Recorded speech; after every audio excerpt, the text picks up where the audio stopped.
A year ago, Jacob and Rebecca decided to relocate to a new town. Jacob had received a promotion, making the move a perfect opportunity.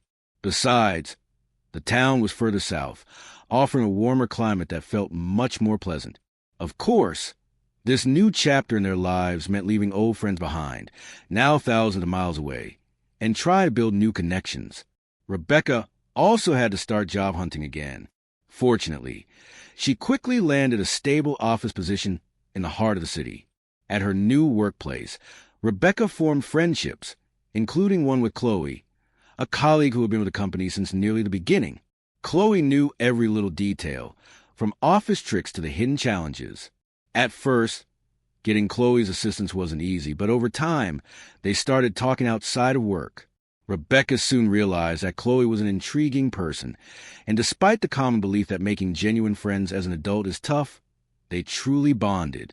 Chloe, who was 34 and single, was incredibly shy, especially around new men.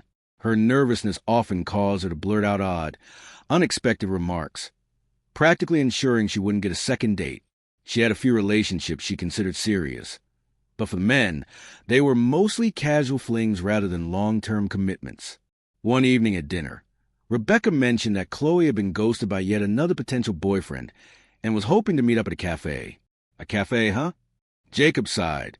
Are you sure she didn't mean a bar? I've never been there, so I can't say, Rebecca answered softly.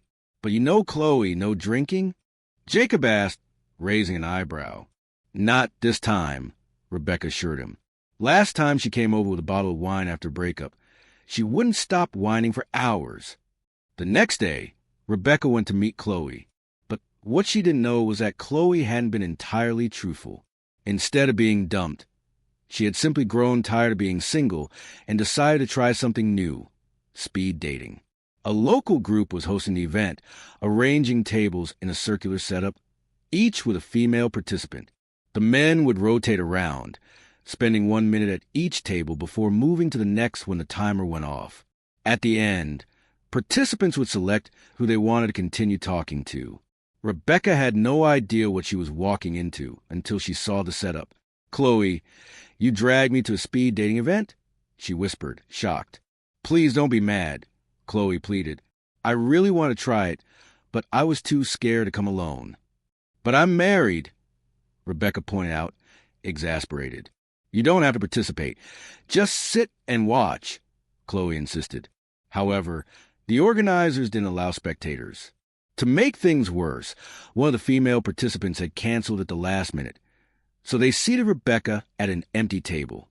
Not wanting to make a scene or spoil the atmosphere for others, Rebecca agreed to stay. She figured she could simply tell every man who sat down that she was happily married. Problem solved. The host explained the rules once more, then turned on the music and signaled the start of the first round of mini-dates. The first few men rushed over, showering Rebecca with compliments, but as soon as they noticed her wedding ring, their interest quickly faded. A few college students jokingly suggested that a married woman might be more fun, but for the most part, Rebecca sat awkwardly, counting down the minutes until it was over. Meanwhile, she observed Chloe, who was visibly nervous, stumbling through each introduction. Finally, the last round arrived. A tall, striking man in his 40s slid into the seat across from Rebecca. He flashed a dazzling smile, making her pause momentarily. She didn't immediately reveal her ring. I noticed you the moment you walked in, he said in a smooth, confident voice.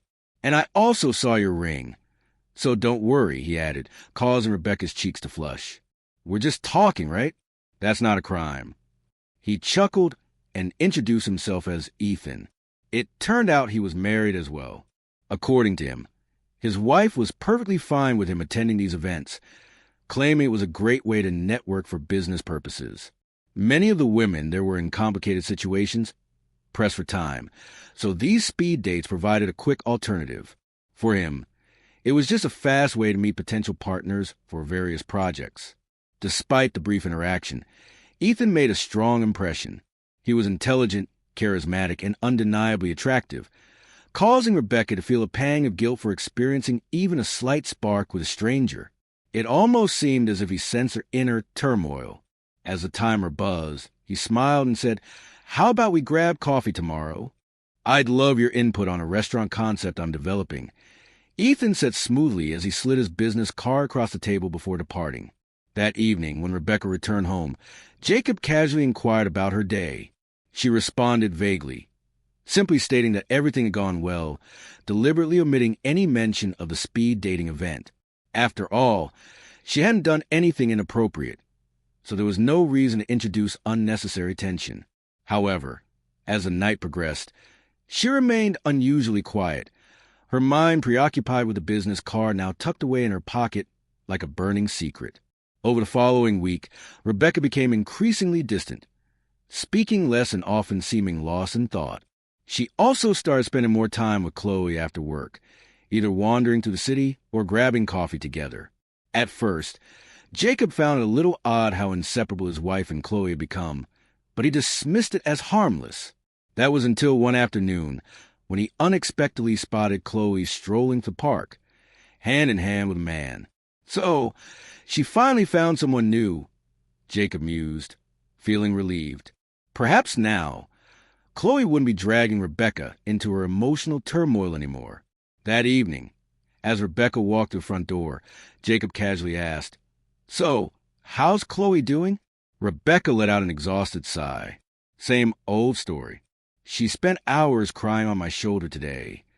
Jacob's stomach twisted. He had just seen Chloe earlier, and she certainly hadn't been crying. Quite the opposite. She had been glowing with happiness alongside her new boyfriend. Something felt undeniably off. Determined to get to the bottom of it, Jacob decided to keep a closer watch on Rebecca.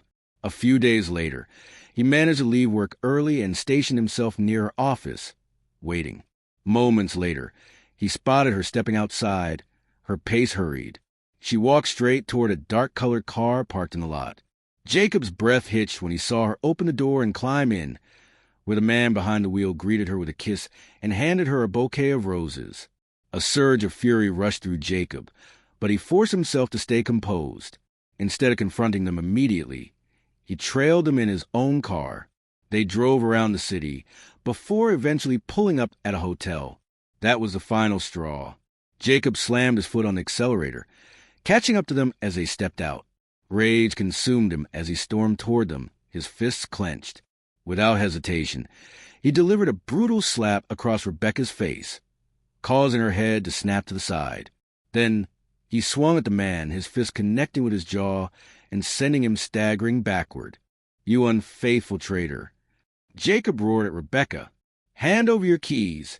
You're never stepping foot in my house again." Trembling, Rebecca fumbled through her purse and shakily handed him the keys. She opened her mouth to speak, but Jacob silenced her with a sharp wave of his hand. Then his eyes flickered to the man's hand. A wedding ring.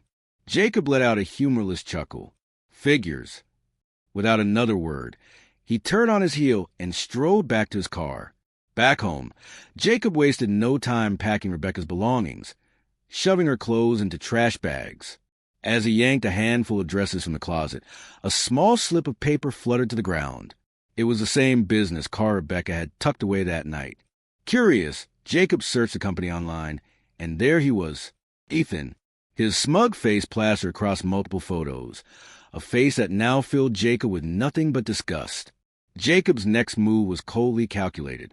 He tracked down Ethan's wife and informed her of her husband's extracurricular activities. Turns out, she had been utterly oblivious, and she was far from pleased. How she handled Ethan after that call was anyone's guess, but karma wasn't done yet. Ethan's wife happened to be close friends with Rebecca's employer, and in a small world like theirs, word traveled fast. Within days, Rebecca was fired. Since she had been working off the books, her company refused to pay her final wages. Now, she had no income, no home, and when she reached out to Chloe for support, she discovered that Chloe had moved in with her new boyfriend, leaving Rebecca with nowhere to turn. And so, as fate would have it, Rebecca found herself completely alone, left to drown in the crushing weight of her own regret.